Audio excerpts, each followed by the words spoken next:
സകലത്തിന്റെയും സൃഷ്ടാവും പിതാവുമായ ദൈവത്തിന്റെയും കർത്താവായ യേശുക്രിസ്തുവിന്റെ നാമത്തിൽ ഏവർക്കും സ്നേഹവന്ദനം. ഇന്ന് സെപ്റ്റംബർ 29. ഇന്ന് നമ്മൾ വായിക്കുന്ന ആദ്യത്തെ വായനാഭാഗം ദിനവൃത്താന്തം 1-ാം പുസ്തകം 12-ാം അധ്യായം. ദിനവൃത്താന്തം 1-ാം പുസ്തകം 12-ാം അധ്യായം 1-ാം വാക്യം മുതൽ. കീശിന്റെ മകനായ ശൗലിന്റെ നിമിത്തം ദാവീദ് ഒളിച്ചു പാർത്തിരുന്നപ്പോൾ സിക്ലാഗിൽ അവന്റെ അടുക്കൽ വന്നവർ ആവിത്. അവർ വീരന്മാരുടെ കൂട്ടത്തിൽ അവന് യുദ്ധത്തിൽ തുണ ചെയ്തു. അവർ വില്ലാളികളും വലകൈ കൊണ്ടും ഇടകൈ കൊണ്ടും കല്ലെറിവാനും വില്ലുകൊണ്ട് അമ്പെയ്യുവാനും സമർത്ഥന്മാരായിരുന്നു. ബെന്യാമിന്യരായ ശൗലിന്റെ സഹോദരന്മാരുടെ കൂട്ടത്തിൽ തലവനായ അഹിയേസർ, യോവാസ്, ഗിബെയാത്യനായ ശെമായിയുടെ പുത്രന്മാർ, അസ്മാവെത്തിന്റെ പുത്രന്മാർ യസീയേൽ, പേലത്ത്, ബെരേഖ, അനാഥോത്യൻ യേഹു.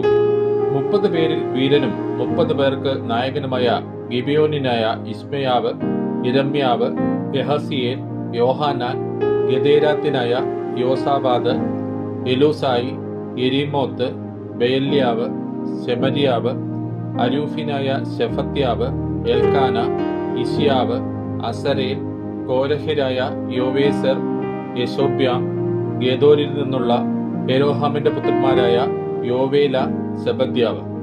പരിചയം കുന്തവും എടുപ്പാൻ പ്രാപ്തിയുള്ള വീരന്മാരും യുദ്ധാഭ്യാസികളും ഗാദിരെ പിരിഞ്ഞു വന്ന് മരുഭൂമിയിൽ ദുർഗത്തിൽ ദാവീദിനോട് ചേർന്നു. അവർ സിംഹമുഖന്മാരും മലകളിലെ മാൻപേടകളെ പോലെ വേഗതയുമുള്ളവരായിരുന്നു. അവരാരെന്നാൽ തലവൻ ഏസേർ, രണ്ടാമൻ ഒബദ്യാവ്, മൂന്നാമൻ ഏലിയാവ്, നാലാമൻ ഇസ്മന്ന, അഞ്ചാമൻ ഇരമ്യാവ്, ആറാമൻ അദ്ധായി, ഏഴാമൻ ഏലിയേൽ, എട്ടാമൻ യോഹാനാൻ, ഒമ്പതാമൻ എൽസാബാദ്, പത്താമൻ ഇരമ്യാവ്, 11-ാമൻ മക്ബനായി. ഇവർ ഗാദിരിൽ പടനായകന്മാർ ആയിരുന്നു. അവരിൽ ചെറിയവൻ 100 പേർക്കും വലിയവൻ 1000 പേർക്കും മതിയായവൻ. അവർ 1-ാം മാസത്തിൽ യോർദാൻ കവിഞ്ഞൊഴുകുമ്പോൾ അതിനെ കടന്ന് താഴ്വര നിവാസികളെയൊക്കെയും കിഴക്കോട്ടും പടിഞ്ഞാറോട്ടും ഓടിച്ചു. ചില ബെന്യാമിന്യരും യഹൂദ്യരും ദുർഗത്തിൽ ദാവീദിന്റെ അടുക്കൽ വന്നു. ദാവീദ് അവരെ എതിരേറ്റ് ചെന്ന് അവരോട്, നിങ്ങൾ എന്നെ സഹായിപ്പാൻ സമാധാനത്തോടെ വന്നിരിക്കുന്നുവെങ്കിൽ എന്റെ ഹൃദയം നിങ്ങളോട് ചേർന്നിരിക്കും. എന്റെ കയ്യിൽ അന്യായം ഒന്നുമില്ലാതിരിക്കെ എന്റെ ശത്രുക്കൾക്ക് എന്നെ കാണിച്ചു കൊടുപ്പാനെങ്കിലോ നമ്മുടെ പിതാക്കന്മാരുടെ ദൈവം നോക്കി ശിക്ഷിക്കട്ടെ എന്ന് പറഞ്ഞു. അപ്പോൾ 30 പേരിൽ തലവനായ അമാസിയുടെ മേൽ ആത്മാവ് വന്നു. ദാവീദേ, ഞങ്ങൾ നിനക്കുള്ളവർ, ഈശായി പുത്ര, നിന്റെ പക്ഷക്കാർ തന്നെ. സമാധാനം, നിനക്ക് സമാധാനം, നിന്റെ തുണയാളികൾക്കും സമാധാനം. നിന്റെ ദൈവമല്ലോ നിന്നെ തുണയ്ക്കുന്നത് എന്ന് അവൻ പറഞ്ഞു. ദാവീദ് അവരെ കൈക്കൊണ്ട് പടക്കൂട്ടത്തിന് തലവാന്മാരാക്കി. ദാവീദ് ഫെലിസ്ത്യരോടുകൂടെ ശൗലിന്റെ നേരെ യുദ്ധത്തിന് ചെന്നപ്പോൾ മനശ്ശേയരിൽ ചിലരും അവനോട് ചേർന്നു. അവർ അവർക്ക് തുണ ചെയ്തില്ലതാനും. ഫെലിസ്ത്യ പ്രഭുക്കന്മാർ ആലോചിച്ചിട്ട് അവൻ നമ്മുടെ തലയും കൊണ്ട് തന്റെ യജമാനനായ ശൗലിന്റെ പക്ഷം തിരിയുമെന്ന് പറഞ്ഞ് അവനെ അയച്ചു കളഞ്ഞു. അങ്ങനെ അവൻ സിക്ലാഗിൽ ചെന്നപ്പോൾ മനശ്ശയിൽ നിന്ന് അദ്നാഹ്, യോസാബാദ്, യദിയേൽ, മീഖായേൽ, യോസാബാദ്, ഏലീഹു, സിലഥായി എന്നീ മനശ്ശേയ സഹസ്രാധിപന്മാർ അവനോട് ചേർന്നു. അവരൊക്കെയും വീരന്മാരും പടനായകന്മാരും ആയിരുന്നതുകൊണ്ട് കവർച്ചക്കൂട്ടത്തിന്റെ നേരെ ദാവീദിനെ സഹായിച്ചു.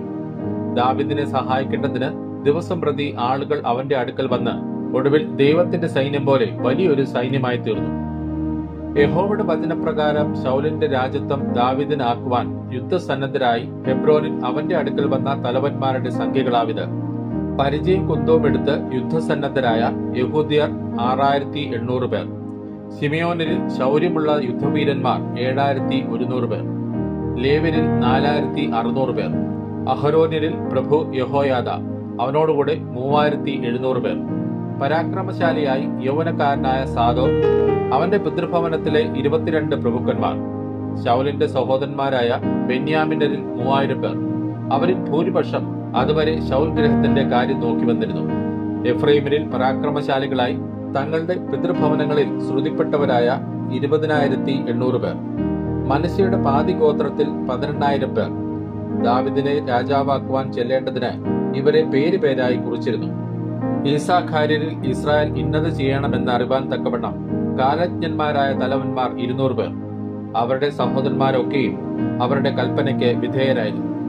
സെബൂലൂനിൽ യുദ്ധസന്നദ്ധരായ സകലവിധ യുദ്ധായുധങ്ങളെ ധരിച്ച് നിരനിരയായി ഐക്യമത്യത്തോടെ യുദ്ധത്തിന് പുറപ്പെട്ടവർ 50,000 പേർ.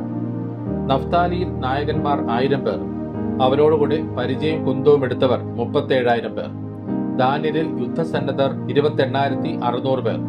ആശേരിൽ യുദ്ധസന്നദ്ധരായി പടയ്ക്ക് പുറപ്പെട്ടവർ 40,000 പേർ.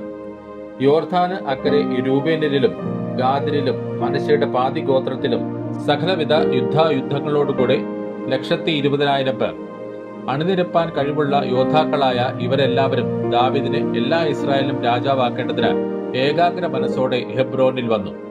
ശേഷമുള്ള ഇസ്രായേലും എല്ലാം ദാവീദിനെ രാജാവാക്കേണ്ടതിന് ഐക്യമത്യപ്പെട്ടിരുന്നു. അവർ അവിടെ ഭക്ഷിച്ചും പാനം ചെയ്തും കൊണ്ട് ദാവീദിനോടുകൂടെ 3 ദിവസം പാർത്തു. അവരുടെ സഹോദരന്മാർ അവർക്ക് വേണ്ടി വട്ടം കൂട്ടിയിരുന്നു.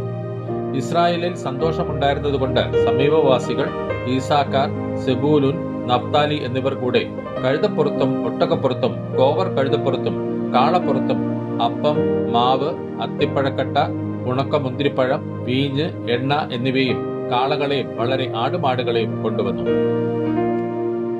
ഇന്ന് നമ്മൾ വായിക്കുന്ന രണ്ടാമത്തെ വായനാഭാഗം യെഹെസ്കേൽ പ്രവാചകന്റെ പുസ്തകം 25-ാം അധ്യായം. യെഹെസ്കേൽ പ്രവാചകന്റെ പുസ്തകം 25-ാം അധ്യായം 1-ാം വാക്യം മുതൽ. യഹോവയുടെ അരുളപ്പാട് എനിക്കുണ്ടായതെന്തെന്നാൽ, മനുഷ്യപുത്ര, നീ അമ്മോന്യരുടെ നേരെ മുഖം തിരിച്ച് അവരെക്കുറിച്ച് പ്രവചിച്ച് അമ്മോന്യരോട് പറയേണ്ടത്: യഹോവയായ കർത്താവിന്റെ വചനം കേൾപ്പിൻ. യഹോവയായ കർത്താവ് ഇപ്രകാരം അരുളിച്ചെയ്യുന്നു: എന്റെ വിശുദ്ധ മന്ദിരം അശുദ്ധമായി തീർന്നപ്പോൾ നീ അതിനെയും ഇസ്രായേൽ ദേശം ശൂന്യമായി തീർന്നപ്പോൾ അതിനെയും യഹൂദ ഗൃഹം പ്രവാസത്തിലേക്ക് പോയപ്പോൾ അവരെ ചൊല്ലി നന്നായി നന്നായി എന്ന് പറഞ്ഞതുകൊണ്ട് ഞാൻ നിന്നെ കിഴക്കുള്ളവർക്ക് കൈവശമാക്കി കൊടുക്കും. അവർ നിങ്ങൾ പാളയമടിച്ച് നിവാസികളെ ഉണ്ടാക്കും. അവർ നിന്റെ ഫലം തിന്നുകയും നിന്റെ പാൽ കുടിക്കുകയും ചെയ്യും. ഞാൻ രബ്ബായെ ഒട്ടകങ്ങൾക്ക് കിടപ്പിടവും അമ്മോന്യരെ ആട്ടിൻകൂട്ടങ്ങൾക്ക് താവളവുമാക്കും. ഞാൻ യഹോവയെന്ന് നിങ്ങൾ അറിയും. യഹോവയായ കർത്താവ് ഇപ്രകാരം അരുളിച്ചെയ്യുന്നു: ഇസ്രായേൽ ദേശത്തെക്കുറിച്ച് നീ കൈകൊട്ടി കാൽ കൊണ്ട് ചവിട്ടി സർവ്വനിന്ദയോടുകൂടെ ഹൃദയപൂർവ്വം സന്തോഷിച്ചതുകൊണ്ട് ഞാൻ നിന്റെ നേരെ കൈനീട്ടി നിന്നെ ജാതികൾക്ക് കവർച്ചയായി കൊടുക്കും. ഞാൻ നിന്നെ വംശങ്ങളിൽ നിന്ന് ഛേദിച്ച് ദേശങ്ങളിൽ നിന്ന് മുടിച്ച് നശിപ്പിച്ചു കളയും. ഞാൻ യഹോവയെന്ന് നീ അറിയും. യഹോവയായ കർത്താവ് ഇപ്രകാരം അരുളിച്ചെയ്യുന്നു: യഹൂദാഗൃഹം സകല ജാതികളെ പോലെ അത്രയെന്ന് മോവാബും സെയീരും പറയുന്നത് കൊണ്ട് ഞാൻ മോവാബിന്റെ പാർശ്വത്തെ അതിന്റെ അതിർത്തികളിലുള്ള പട്ടണങ്ങളായി ദേശത്തിന്റെ മഹത്വമായ ബേത് യെശീമോത്ത്, ബാൽ മേയോൻ, കിര്യത്തയീം എന്നീ പട്ടണങ്ങൾ മുതൽ തുറന്നു വെച്ച് അവയെ അമ്മോന്യർ ജാതികളുടെ ഇടയിൽ ഓർക്കപ്പെടാതെ ഇരിക്കേണ്ടതിന് അമ്മോന്യരോടുകൂടെ കിഴക്കുള്ളവർക്ക് കൈവശമാക്കി കൊടുക്കും. ഇങ്ങനെ ഞാൻ മോവാബിൽ ന്യായവിധി നടത്തും. ഞാൻ യഹോവയെന്ന് അവർ അറിയും. യഹോവയായ കർത്താവ് ഇപ്രകാരം അരുളിച്ചെയ്യുന്നു: ഏദോം യഹൂദ ഗൃഹത്തോട് പ്രതികാരം ചെയ്ത് പകരം വീട്ടി ഏറ്റവും കുറ്റം ചെയ്തിരിക്കുന്നു. അതുകൊണ്ട് യഹോവയായ കർത്താവ് ഇപ്രകാരം അരുളിച്ചെയ്യുന്നു: ഞാൻ ഏദോമിന്റെ നേരെ കൈനീട്ടി അതിൽ നിന്ന് മനുഷ്യനെയും മൃഗത്തെയും ഛേദിച്ച് അതിനെ ശൂന്യമാക്കി കളയും. തേമാൻ മുതൽ ദേദാൻ വരെ അവർ വാളിനാൽ വീഴും. ഞാൻ എന്റെ ജനമായ ഇസ്രായേൽ മുഖാന്തരം ഏദോമിനോട് പ്രതികാരം നടത്തും. അവർ എന്റെ കോപത്തിനും എന്റെ ക്രോധത്തിനും തക്കവണ്ണം ഏദോമിനോട് ചെയ്യും. അപ്പോൾ അവർ എന്റെ പ്രതികാരം അറിയുമെന്ന് യഹോവയായ കർത്താവിന്റെ അരുളപ്പാട്. യഹോവയായ കർത്താവ് ഇപ്രകാരം അരുളിച്ചെയ്യുന്നു: ഫെലിസ്തർ പ്രതികാരം ചെയ്ത് പൂർവ്വദേശത്തോടും നാശം വരുത്തുവാൻ നിന്നാ ഹൃദയത്തോടും കൂടെ പകരം വീട്ടിയിരിക്കൊണ്ട് യഹോവയായ കർത്താവ് ഇപ്രകാരം അരുളിച്ചെയ്യുന്നു: ഞാൻ ഫെലിസ്തരുടെ നേരെ കൈനീട്ടി ക്രേത്യരെ സംഹരിച്ച് കടൽക്കരയിൽ ശേഷിപ്പുള്ളവരെ നശിപ്പിച്ചു കളയും. ഞാൻ ക്രോധശിക്ഷകളോടുകൂടെ അവരോട് മഹാപ്രതികാരം നടത്തും. ഞാൻ പ്രതികാരം അവരോട് നടത്തുമ്പോൾ ഞാൻ യഹോവയെന്ന് അവർ അറിയും.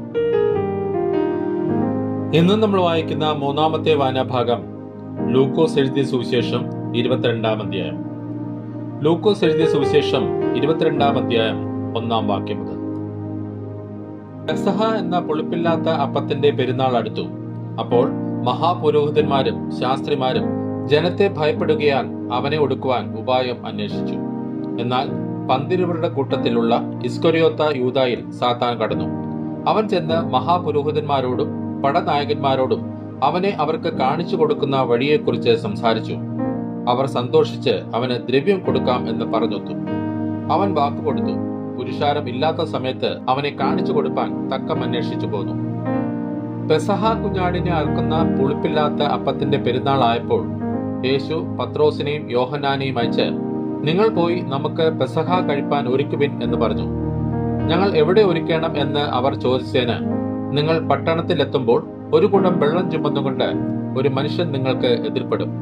അവൻ കടക്കുന്ന വീട്ടിലേക്ക് പിൻചെന്ന് വീട്ടുടയവനോട്, ഞാൻ എന്റെ ശിഷ്യന്മാരുമായി പെസഹ കഴിപ്പാനുള്ള ശാല എവിടെയെന്ന് ഗുരു നിന്നോട് ചോദിക്കുന്നു എന്ന് പറവിൻ. അവൻ വിരിച്ചൊരുക്കിയ ഒരു വൻ മാളിക കാണിച്ചു തരും. അവിടെ ഒരുക്കുവിൻ എന്ന് അവരോട് പറഞ്ഞു. അവർ പോയി തങ്ങളോട് പറഞ്ഞതുപോലെ കണ്ട് പെസഹ ഒരുക്കി. സമയമായപ്പോൾ അവൻ അപ്പോസ്തലന്മാരുമായി ഭക്ഷണത്തിന് ഇരുന്നു. അവൻ അവരോട്, ഞാൻ കഷ്ടം അനുഭവിക്കും മുമ്പേ ഈ പെസഹ നിങ്ങളോട് കൂടെ കഴിപ്പാൻ വാഞ്ഛയോടെ ആഗ്രഹിച്ചു. അത് ദൈവരാജ്യത്തിൽ നിവൃത്തിയാകുവോളം ഞാൻ ഇനി അത് കഴിക്കുകയില്ല എന്ന് ഞാൻ നിങ്ങളോട് പറയുന്നു എന്ന് പറഞ്ഞു. പിന്നെ പാനപാത്രം എടുത്ത് വാഴ്ത്തി, ഇത് വാങ്ങി പങ്കിട്ടുകൊള്ളുവിൻ. ദൈവരാജ്യം വരുവോളം ഞാൻ മുന്തിരിവള്ളിയുടെ അനുഭവം ഇന്നു മുതൽ കുടിക്കുകയില്ല എന്ന് ഞാൻ നിങ്ങളോട് പറയുന്നു. പിന്നെ അപ്പം എടുത്ത് വാഴ്ത്തി നുറുക്കി അവർക്ക് കൊടുത്തു. ഇത് നിങ്ങൾക്ക് വേണ്ടി നൽകുന്ന എന്റെ ശരീരം, എന്റെ ഓർമ്മയ്ക്കായി ഇത് ചെയ്യുവിൻ എന്ന് പറഞ്ഞു. അവണ്ണം തന്നെ അത്താഴം കഴിഞ്ഞ ശേഷം അവൻ പാനപാത്രവും കൊടുത്തു. ഈ പാനപാത്രം നിങ്ങൾക്ക് വേണ്ടി ചൊരിയുന്ന എന്റെ രക്തത്തിലെ പുതിയ നിയമം ആകുന്നു. എന്നാൽ എന്നെ കാണിച്ചു കൊടുക്കുന്നവന്റെ കൈ എന്റെ അരികെ മേശപ്പുറത്തുണ്ട്. നിർണയിച്ചിരിക്കുന്നത് പോലെ മനുഷ്യപുത്രൻ പോകുന്നു സത്യം, എങ്കിലും അവനെ കാണിച്ചു കൊടുക്കുന്ന മനുഷ്യന് അയ്യോ കഷ്ടം എന്ന് പറഞ്ഞു. ഇത് ചെയ്യുവാൻ പോകുന്നവൻ തങ്ങളുടെ കൂട്ടത്തിൽ ആരായിരിക്കുമെന്ന് അവർ തമ്മിൽ തമ്മിൽ ചോദിച്ചു തുടങ്ങി. തങ്ങളുടെ കൂട്ടത്തിൽ ആരെയാകുന്നു വലിയവനായി എണ്ണേണ്ടത് എന്നതിനെ ചൊല്ലി ഒരു തർക്കവും അവരുടെ ഇടയിൽ ഉണ്ടായി. അവനോ അവരോട് പറഞ്ഞത്, ജാതികളുടെ രാജാക്കന്മാർ അവരിൽ കർത്തൃത്വം നടത്തുന്നു, അവരുടെ മേൽ അധികാരം നടത്തുന്നവരെ ഉപകാരികൾ എന്ന് പറയുന്നു. നിങ്ങളോ അങ്ങനെയല്ല. നിങ്ങളിൽ വലിയവൻ ഇളയവനെ പോലെയും നായകൻ ശുശ്രൂഷിക്കുന്നവനെ പോലെയും ആകട്ടെ. ആരാകുന്നു വലിയവൻ? ഭക്ഷണത്തിനിരിക്കുന്നവനോ ശുശ്രൂഷിക്കുന്നവനോ? ഭക്ഷണത്തിനിരിക്കുന്നവനല്ലയോ? ഞാനോ നിങ്ങളുടെ ഇടയിൽ ശുശ്രൂഷിക്കുന്നവനെ പോലെ ആകുന്നു. നിങ്ങളാകുന്നു എന്റെ പരീക്ഷകളിൽ എന്നോടുകൂടെ നിലനിന്നവർ. എന്റെ പിതാവ് എനിക്ക് രാജ്യം നിയമിച്ചു തന്നതുപോലെ ഞാൻ നിങ്ങൾക്കും നിയമിച്ചു തരുന്നു. നിങ്ങൾ എന്റെ രാജ്യത്തിൽ എന്റെ മേശയെങ്കിൽ തിന്നുകുടിക്കുകയും സിംഹാസനങ്ങളിൽ ഇരുന്ന് ഇസ്രായേൽ ഗോത്രം 12നെയും ന്യായം വിധിക്കുകയും ചെയ്യും. ശിമോനെ, ശിമോനെ, സാത്താൻ നിങ്ങളെ ഗോതമ്പ് പോലെ പാറ്റേണ്ടതിന് കൽപ്പന ചോദിച്ചു. ഞാനോ നിന്റെ വിശ്വാസം പൊയ്പോകാതിരിപ്പാൻ നിനക്ക് വേണ്ടി അപേക്ഷിച്ചു. എന്നാൽ നീ ഒരു സമയം തിരിഞ്ഞു വന്ന ശേഷം നിന്റെ സഹോദരന്മാരെ ഉറപ്പിച്ചുകൊള്ളുക. അവൻ അവരോട്, കർത്താവെ, ഞാൻ നിന്നോടുകൂടെ തടവിലാകുവാനും മരിപ്പാനും ഒരുങ്ങിയിരിക്കുന്നു എന്ന് പറഞ്ഞു. അതിനവൻ, പത്രോസേ, നീ എന്നെ അറിയുന്നില്ല എന്ന് 3 വട്ടം തള്ളിപ്പറയും മുമ്പേ ഇന്ന് കോഴി കൂകുകയില്ല എന്ന് ഞാൻ നിന്നോട് പറയുന്നു എന്ന് പറഞ്ഞു. പിന്നെ അവൻ അവരോട്, ഞാൻ നിങ്ങളെ മടിശീലയും പൊക്കണവും ചെരുപ്പും കൂടാതെ അയച്ചപ്പോൾ വല്ല കുറവുമുണ്ടായോ എന്ന് ചോദിച്ചതിന് ഒരു കുറവും ഉണ്ടായില്ല എന്ന് അവർ പറഞ്ഞു. അവൻ അവരോട്, എന്നാൽ ഇപ്പോൾ മടിശീലയുള്ളവർ അത് എടുക്കട്ടെ, അവണ്ണം തന്നെ പൊക്കണമുള്ളവനും ഇല്ലാത്തവനോ തന്റെ വസ്ത്രം വിറ്റ് വാൾ കൊള്ളട്ടെ. അവനെ അധർമ്മികളുടെ കൂട്ടത്തിൽ എണ്ണി എന്ന് എഴുതിയിരിക്കുന്നതിന് ഇനി എന്നിൽ നിവൃത്തി വരേണം എന്ന് ഞാൻ നിങ്ങളോട് പറയുന്നു. എന്നെക്കുറിച്ച് എഴുതിയിരിക്കുന്നതിന് നിവൃത്തി വരുന്നു എന്ന് പറഞ്ഞു. കർത്താവെ, ഇവിടെ 2 വാളുണ്ട് എന്ന് അവർ പറഞ്ഞതിന് മതി എന്ന് അവൻ അവരോട് പറഞ്ഞു. പിന്നെ അവൻ പതിവ് പോലെ ഒലിവുമലയ്ക്ക് പുറപ്പെട്ടു പോയി. ശിഷ്യന്മാരും അവനെ അനുഗമിച്ചു. ആ സ്ഥലത്ത് എത്തിയപ്പോൾ അവൻ അവരോട്, നിങ്ങൾ പരീക്ഷയിൽ അകപ്പെടാതിരിപ്പാൻ പ്രാർത്ഥിപ്പിൻ എന്ന് പറഞ്ഞു. താൻ അവരെ വിട്ട് ഒരു കല്ലേറ് ദൂരത്തോളം വാങ്ങിപ്പോയി മുട്ടുകൊത്തി, പിതാവേ, നിനക്ക് മനസ്സുണ്ടെങ്കിൽ ഈ പാനപാത്രം എങ്കിൽ നിന്ന് നീക്കണമേ, എങ്കിലും എന്റെ ഇഷ്ടമല്ല നിന്റെ ഇഷ്ടം തന്നെ ആകട്ടെ എന്ന് പ്രാർത്ഥിച്ചു. അവനെ ശക്തിപ്പെടുത്തുവാൻ സ്വർഗത്തിൽ നിന്ന് ഒരു ദൂതൻ അവന് പ്രത്യക്ഷനായി. പിന്നെ അവൻ പ്രാണവേദനയിലായി അതിശ്രദ്ധയോടെ പ്രാർത്ഥിച്ചു. അവന്റെ വിയർപ്പ് നിലത്ത് വീഴുന്ന വലിയ ചോരത്തുള്ളി പോലെയായി. അവൻ പ്രാർത്ഥന കഴിഞ്ഞ് എഴുന്നേറ്റ് ശിഷ്യന്മാരുടെ അടുക്കൽ ചെന്ന് അവർ വിഷാദത്താൽ ഉറങ്ങുന്നത് കണ്ട് അവരോട്, നിങ്ങൾ ഉറങ്ങുന്നത് എന്ത്? പരീക്ഷയിൽ അകപ്പെടാതിരിപ്പാൻ എഴുന്നേറ്റ് പ്രാർത്ഥിപ്പിൻ എന്ന് പറഞ്ഞു. അവൻ സംസാരിക്കുമ്പോൾ തന്നെ ഇതാ ഒരു പുരുഷാരം, 12 ഒരുവനായ യൂദ അവർക്ക് മുൻനടന്ന് യേശുവിനെ ചുംബിപ്പാൻ അടുത്തു വന്നു. യേശു അവനോട്, യൂദായെ, മനുഷ്യപുത്രനെ ചുംബനം കൊണ്ടോ കാണിച്ചു കൊടുക്കുന്നത് എന്ന് പറഞ്ഞു. സംഭവിപ്പാൻ പോകുന്നത് അവന്റെ കൂടെയുള്ളവർ കണ്ട്, കർത്താവെ, ഞങ്ങൾ വാൾ കൊണ്ട് വെട്ടേണമോ എന്ന് ചോദിച്ചു. അവരിൽ ഒരുത്തൻ മഹാപുരോഹിതന്റെ ദാസനെ വെട്ടി അവന്റെ വലത്തെ കാത് അറുത്തു. അപ്പോൾ യേശു, ഇത്രയ്ക്ക് വിടുവിൻ എന്ന് പറഞ്ഞ് അവന്റെ കാത് തൊട്ട് സൗഖ്യമാക്കി. യേശു തന്റെ നേരെ വന്ന മഹാപുരോഹിതന്മാരോടും ദേവാലയത്തിലെ പടനായകന്മാരോടും മൂപ്പന്മാരോടും ഒരു കള്ളന്റെ നേരെ എന്ന പോലെ നിങ്ങൾ വാളും വടിയുമായി പുറപ്പെട്ടു വന്നുവോ? ഞാൻ ദിവസേന ദേവാലയത്തിൽ നിങ്ങളോട് കൂടെ ഇരുന്നിട്ടും എന്റെ നേരെ കൈ ഓങ്ങിയില്ല. എന്നാൽ ഇത് നിങ്ങളുടെ നാഴികയും ഇരുളിന്റെ അധികാരവുമാകുന്നു എന്ന് പറഞ്ഞു. അവർ അവനെ പിടിച്ച് മഹാപുരോഹിതന്റെ വീട്ടിൽ കൊണ്ടുപോയി. പത്രോസും അകലം വിട്ട് പിൻചെന്നു. അവർ നടുമുറ്റത്തിന്റെ മധ്യേ തീ കത്തിച്ച് ഒന്നിച്ചിരുന്നപ്പോൾ പത്രോസും അവരുടെ ഇടയിൽ ഇരുന്നു. അവൻ തീവെട്ടത്തിന്റെ അടുക്കെ ഇരിക്കുന്നത് ഒരു ബാല്യക്കാരത്തെ കണ്ട് അവനെ ഉറ്റുനോക്കി, ഇവനും അവനോടുകൂടെ ആയിരുന്നു എന്ന് പറഞ്ഞു. അവനോ, സ്ത്രീയെ, ഞാൻ അവനെ അറിയുന്നില്ല എന്ന് തള്ളിപ്പറഞ്ഞു. കുറഞ്ഞെന്ന് കഴിഞ്ഞിട്ട് മറ്റൊരുവൻ അവനെ കണ്ടു, നീയും അവരുടെ കൂട്ടത്തിലുള്ളവൻ എന്ന് പറഞ്ഞു. പത്രോസോ, മനുഷ്യ, ഞാൻ അല്ല എന്ന് പറഞ്ഞു. ഏകദേശം 1 മണി നേരം കഴിഞ്ഞാറെ വേറൊരുവൻ, ഇവനും അവനോടുകൂടെ ആയിരുന്നു സത്യം, ഇവൻ ഗലീലക്കാരനല്ലോ എന്ന് നിഷ്കർഷിച്ച് പറഞ്ഞു. മനുഷ്യ, നീ പറയുന്നത് എനിക്ക് തിരിയുന്നില്ല എന്ന് പത്രോസ് പറഞ്ഞു. അവൻ സംസാരിക്കുമ്പോൾ തന്നെ പെട്ടെന്ന് കോഴി കൂകി. അപ്പോൾ കർത്താവ് തിരിഞ്ഞ് പത്രോസിനെ ഒന്ന് നോക്കി. ഇന്ന് കോഴി കൂകും മുമ്പേ നീ 3 വട്ടം എന്നെ തള്ളിപ്പറയുമെന്ന് കർത്താവ് തന്നോട് പറഞ്ഞ വാക്ക് പത്രോസ് ഓർത്ത് പുറത്തിറങ്ങി അതിദുഃഖത്തോടെ കരഞ്ഞു. യേശുവിനെ പിടിച്ചവർ അവനെ പരിഹസിച്ച് കണ്ണുകെട്ടി തല്ലി, പ്രവചിക്ക, നിന്നെ അടിച്ചവൻ ആർ എന്ന് ചോദിച്ചു. മറ്റു പലതും അവനെ ദുഷിച്ചു പറഞ്ഞു. നേരം വെളുത്തപ്പോൾ ജനത്തിന്റെ മൂപ്പന്മാരായ മഹാപുരോഹിതന്മാരും ശാസ്ത്രിമാരും വന്നുകൂടി അവനെ ന്യായാധിപ സംഘത്തിൽ വരുത്തി. നീ ക്രിസ്തുവെങ്കിൽ ഞങ്ങളോട് പറക എന്ന് പറഞ്ഞു. അവൻ അവരോട്, ഞാൻ നിങ്ങളോട് പറഞ്ഞാൽ നിങ്ങൾ വിശ്വസിക്കുകയില്ല, ഞാൻ ചോദിച്ചാൽ ഉത്തരം പറയുകയുമില്ല. എന്നാൽ ഇന്നു മുതൽ മനുഷ്യപുത്രൻ ദൈവശക്തിയുടെ വലത്ത് ഭാഗത്തിരിക്കും എന്ന് പറഞ്ഞു. എന്നാൽ നീ ദൈവപുത്രൻ തന്നെയോ എന്ന് എല്ലാവരും ചോദിച്ചതിന്, നിങ്ങൾ പറയുന്നത് ശരി, ഞാൻ ആകുന്നു എന്ന് അവൻ പറഞ്ഞു. അപ്പോൾ അവർ, ഇനി സാക്ഷ്യം കൊണ്ട് നമുക്ക് എന്താവശ്യം? നാം തന്നെ അവന്റെ വാമൊഴി കേട്ടുവല്ലോ എന്ന് പറഞ്ഞു. ഇന്ന് നമ്മൾ വായിച്ചു കേട്ട ഈ വേദഭാഗങ്ങളാൽ പിതാവായ ദൈവത്തിൽ നിന്നും കർത്താവായ ക്രിസ്തുയേശുവിൽ നിന്നും ഏവർക്കും കൃപയും കനിവും സമാധാനവും ഉണ്ടാകട്ടെ. ആമേൻ.